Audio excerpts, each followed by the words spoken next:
2. Never order guru. Dilemma: how the personal servant of the guru can talk with the guru. If he cooks the guru's lunch, when call the guru, say, "Guru, come take prasadam." Because now you're giving an order to Gurudev. Gurudev, I cooked your lunch, now come take prasadam. Wow. But he said it's a dilemma because no one should never order a guru. So he cited this example. It's very funny.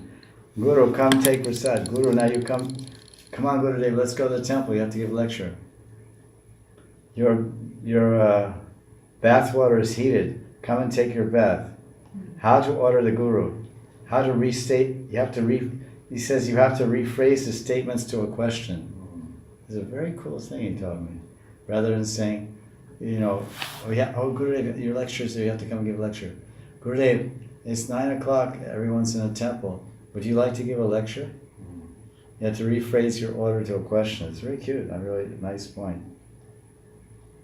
Because the order as a disciple should never order the guru, so he gave an example. Very cool. Would you like your bath now? But you never order. Respect, even before Krishna, you show respect to Guru.